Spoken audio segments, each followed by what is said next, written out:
퇴직금 7억, 단 5일 만에 증발. 단 5일 만에 15억이 사라졌습니다.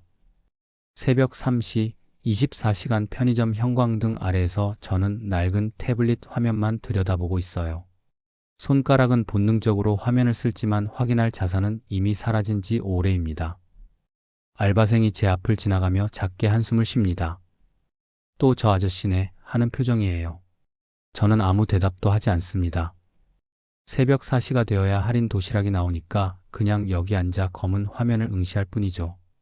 과거엔 사람들이 저를 이사님이라 불렀습니다. 지금은 아무도 저를 찾지 않아요. 남은 건 8억 2천만 원의 빚과 4평 원룸 그리고 절연된 가족뿐입니다. 이제 어디서부터 잘못됐는지 말씀드리겠습니다. 오늘 이야기 끝까지 들으시면 레버리지가 왜 위험한지 명확히 이해하실 겁니다. 구독과 좋아요는 이 경고를 더 많은 분께 전하는 데 큰 힘이 됩니다. 저는 32년간 지방 제조업체 재무이사로 일했습니다. 숫자 하나도 틀리지 않는 사람이었어요. 매달 결산일이면 장부를 4번씩 대조했고 직원들 급여일에는 새벽 6시에 출근해서 송금 내역을 일일이 점검했습니다. 회사 자금은 제 돈보다 더 중요했어요. 대표님이 긴급 자금이 필요하다 하시면 주말에도 나와서 해결책을 찾았죠. 제 책상에는 항상 전자계산기가 놓여 있었고 제 머릿속에는 회사의 모든 수치가 입력되어 있었습니다. 98년 외환위기 때 주변 기업들이 연쇄 도산했어요. 거래처 대표들이 하룻밤 사이에 사라지고 멀쩡하던 공장이 텅 비는 걸 수도 없이 목격했습니다. 그때 저는 대표님께 건의했죠. 지금은 힘들지만 긴축 경영으로 버티면 살아남을 수 있습니다. 직원 급여를 삭감하는 대신 제가 무보수로 8개월을 근무했습니다. 아내는 말없이 제 도시락을 준비했고 아이들은 과외를 중단했어요. 우리는 그렇게 견뎠고 회사는 살아남았습니다. 그 이후로 대표님은 저를 더욱 믿어주셨어요. 중요한 의사결정이 있을 때마다 제게 자문을 구하셨죠. 박 이사, 자네 의견은 어떤가? 저는 늘 데이터로 답했습니다. 직감이 아니라 수치로, 추정이 아니라 분석으로요. 그게 제 자부심이었습니다. 32년 동안 단 한 번도 회사 재무를 오판한 적이 없었어요. 제 보고서는 외부 감사 때마다 칭찬받았고 세무조사 때마다 모범 사례로 언급됐습니다. 퇴직하던 날 통장 잔액은 7억 3천만 원이었습니다. 퇴직금에 평생 절약해 모은 예금을 합친 금액이었죠. 모바일 뱅킹에 찍힌 그 숫자를 보며 저는 안심했어요. 이제 우리 가족은 안정적이다고 아내와 함께 편안히 노년을 보낼 수 있다고 확신했습니다. 아내에게 약속했어요. 여보, 이제 여행이나 다니면서 천천히 살아요. 손주 볼 때까지 건강만 챙깁시다. 무너질 이유가 전혀 없어 보였던 삶이었어요. 은퇴 후의 일상은 예상보다 공허했습니다. 32년 동안 매일 아침 7시 30분에 출근해서 재무제표를 다루던 손이 할 일을 잃었어요. 습관처럼 새벽 6시에 눈이 떠지는데 갈 곳이 없었습니다. 아내는 이제 쉬라고 했지만 쉬는 게 이렇게 힘든 줄 몰랐습니다. TV를 켜면 경제방송이 나왔고 저는 자연스럽게 그 채널에 머물렀어요. 전문가들이 말했습니다. 저금리 시대에 은행에 돈을 묵혀두는 건 어리석은 선택이다. 인플레이션을 따라가지 못하면 실질적으로 손실이다라고요. 재무 전문가인 저는 그 논리를 충분히 이해할 수 있었어요. 실제로 계산해보니 맞는 말이었습니다. 연 1.5% 이자로는 물가 상승을 따라잡을 수 없어요. 7억 3천만 원이 10년 후면 구매력이 얼마나 하락할지 수치로 명확히 보이더군요. 저는 연구하기 시작했습니다. 재무제표 분석은 제 전문 분야였으니까요. 국내 대표 기업들의 실적을 검토했어요. 견고한 회사들이었습니다. 이런 기업이 무너질 리 없다고 판단했죠. 증권방송 전문가들도 같은 이야기를 했어요. 우량주 장기 투자는 연금보다 안정적이다. 배당 수익만으로도 은행 금리를 초과한다고 말입니다. 저는 과거 차트를 분석했습니다. 10년 전에 이런 대형주들을 매수했다면 지금 4배, 5배였어요. 왜 진작 이 방법을 생각 못했을까 하는 후회가 밀려왔습니다. 하지만 지금이라도 늦지 않았다고 스스로를 설득했어요. 우선 신중하게 2억 5천만 원만 투자했습니다. 대형 우량주 2종목에 반씩 나눠서요. 매일 아침 증권 앱을 확인하는 게 일상이 됐습니다. 한 달이 지나고 두 달이 지나자 수익이 발생했어요. 1,500만 원, 2,500만 원, 4천만 원. 석 달 만에 4천만 원의 수익이었습니다. 아무것도 하지 않고 스마트폰만 들여다봤는데 말이에요. 32년 동안 재무이사로 일하며 쌓은 게 헛되지 않았다는 생각이 들었습니다. 저는 확신했어요. 나는 숫자를 다루는 전문가다. 재무를 읽을 줄 아는 사람이다. 다른 사람들은 감으로 하지만 나는 데이터로 한다고 생각했죠. 회사 후배에게 전화까지 했어요. 요즘 주식 좀 해봐. 내가 종목 좀 알려줄게. 이건 투기가 아니라 합리적인 투자라고 재무이사 32년 경력이 증명해주는 안전한 선택이라고 믿었습니다. 그 믿음이 독이 될 줄은 그때 몰랐어요. 수익이 났으니 당연히 추가 투자해야 한다고 판단했습니다. 3억 원을 더 투입해서 총 5억 5천만 원을 주식에 배분했어요. 여전히 같은 우량주들이었습니다. 안전하다고 믿었으니까요. 매일 아침 눈을 뜨면 제일 먼저 하는 일이 증권 앱 확인이었습니다. 빨간색 숫자가 뜨면 기분이 좋았고 파란색이 뜨면 하루 종일 불안했어요. 식사하면서도 화장실에서도 잠들기 전에도 스마트폰을 놓지 못했습니다. 어느 날 미국 증시가 크게 하락했다는 뉴스가 나왔어요. 다음 날 한국 증시도 동반 급락했습니다. 아침에 계좌를 확인하니 6천만 원이 사라져 있었어요. 하루 만에 말입니다. 가슴이 철렁 내려앉았지만 곧 진정했습니다. 증권방송 전문가들이 말했거든요. 이건 건강한 조정이다. 오히려 매수 기회다. 이런 대형 우량주가 무너질 리 없다. 곧 회복될 것이다라고요. 저는 그 말 중에서도 제가 듣고 싶은 것만 골라 들었어요. 조정이다, 기회다, 회복된다. 위험 신호는 귀를 막았습니다. 며칠 후 반등했습니다. 역시 전문가들 말이 맞았다고 안도했죠. 하지만 그 안도감은 오래가지 못했어요. 일주일 후 다시 하락하기 시작했고 이번엔 회복이 더뎠습니다. 아내가 제 얼굴을 보며 물었어요. 여보, 요즘 얼굴색이 왜 그래요? 어디 아픈 거예요?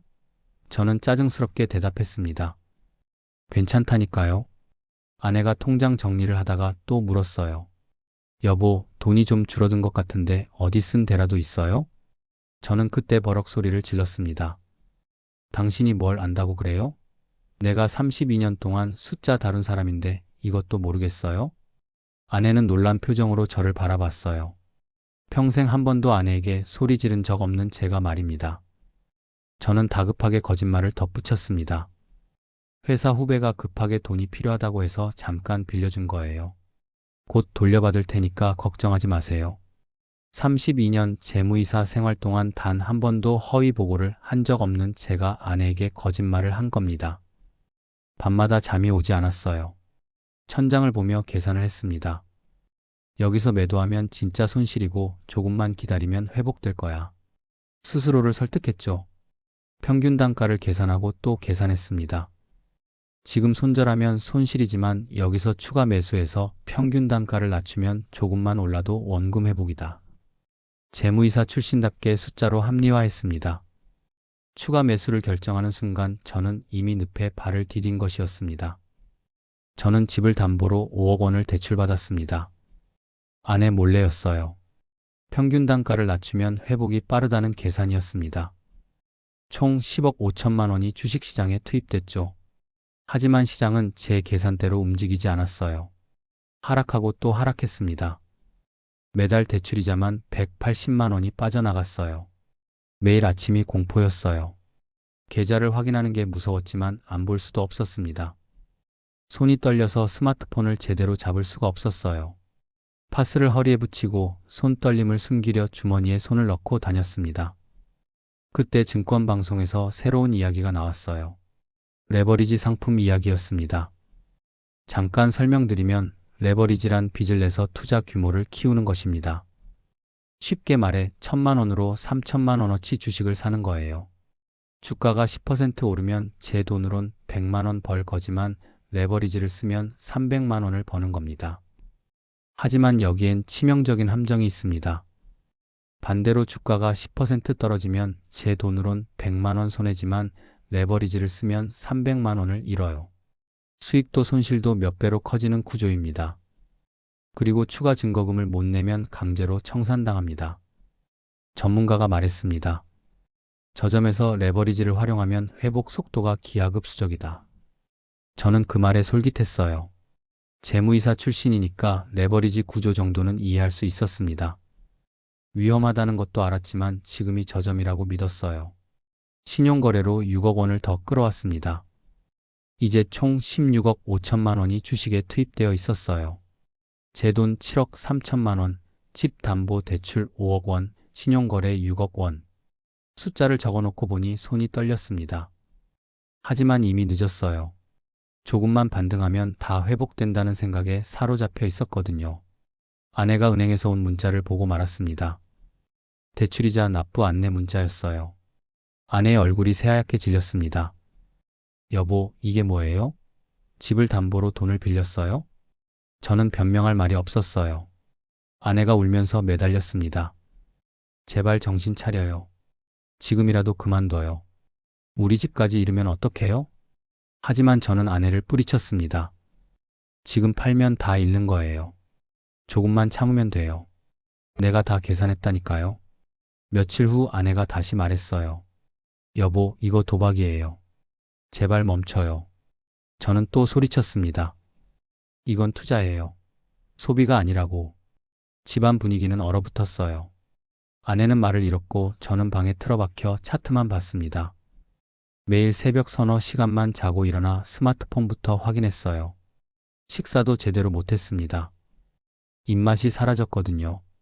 혈압이 올라가서 약을 먹기 시작했지만 두통은 사라지지 않았어요. 회사 후배들이 전화를 걸어왔지만 받지 않았습니다. 누구도 만나고 싶지 않았어요. 손실이 눈덩이처럼 불어났습니다. 7억, 8억, 9억. 숫자가 커질수록 제 정신은 작아졌어요. 거울을 보니 제가 아닌 것 같았습니다.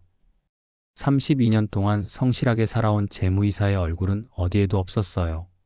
오직 빨간색과 파란색 숫자에 매달린 도박꾼의 얼굴만 있었습니다. 그날은 화요일 오전이었습니다. 평범한 화요일이었어요. 아침 8시 30분 미국 증시 폭락 소식이 속보로 떴습니다. 연방준비제도 긴급 금리 인상 발표 때문이었죠. 저는 식은땀이 났어요. 한국 증시 개장 전부터 가슴이 두근거렸습니다.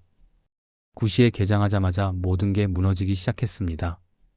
모든 종목이 동시에 폭락했어요. 마이너스 4%, 마이너스 6%, 마이너스 8%. 장 시작 40분 만에 서킷 브레이커가 발동됐습니다. 거래가 멈췄지만 제 심장은 더 빠르게 뛰었어요. 재개되자마자 또 하락했습니다. 제가 보유한 레버리지 상품은 일반 주식보다 3배로 떨어졌어요. 시장이 10% 하락했는데 제 계좌는 30% 손실이었습니다. 이게 바로 레버리지의 무서운 점입니다.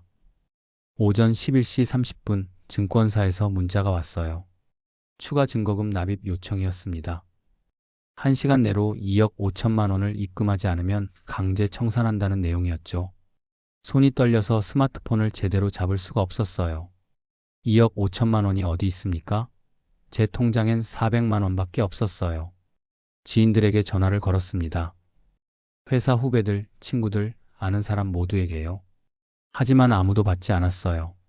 정오가 되자 강제 청산이 시작됐습니다. 제가 보는 앞에서 제 주식들이 팔려나갔어요. 최악의 가격에 말입니다. 화면의 숫자들이 미친 듯이 움직였습니다. 6억, 5억, 3억. 순식간에 제 계좌가 비어갔어요. 저는 모니터를 붙잡고 소리쳤습니다. 안 돼, 안 돼요. 제발요. 하지만 숫자는 멈추지 않았습니다. 그날 하루가 지나고 이틀째 되는 날도 폭락은 계속됐어요. 5일째 되던 토요일 모든 게 끝났습니다. 16억 5천만 원이 1억 5천만 원이 되어 있었어요. 15억 원이 5일 만에 증발한 겁니다. 남은 건 8억 2천만 원의 빚이었어요. 집 담보 대출 5억 원, 신용거래 미상환금 3억 2천만 원. 빚만 남았습니다. 저는 바닥에 주저앉았어요. 몸이 떨려서 일어설 수가 없었습니다. 그때 깨달았습니다. 끝났다는 걸. 일주일 후 집에 경매 통지서가 날아왔어요. 아내는 그 서류를 보고 한마디만 했습니다. 이제 당신 혼자 사세요. 자식들이 찾아왔어요. 큰아들이 저를 보며 말했습니다. 아버지, 어떻게 이럴 수가 있어요? 엄마한테 이게 뭐 하는 짓이에요? 저는 고개를 들 수가 없었어요. 그리고 한참이 지난 어느 날 저는 깨달았습니다. 제가 투자한 건 주식이 아니었어요. 저는 은퇴 후에도 이사로 남고 싶다는 자존심을 샀던 겁니다. 32년 동안 숫자로 인정받던 사람이 하루아침에 할 일 없는 노인이 되는 게 무서웠어요. 아내 옆에서 그냥 늙어가는 게 견딜 수 없었습니다.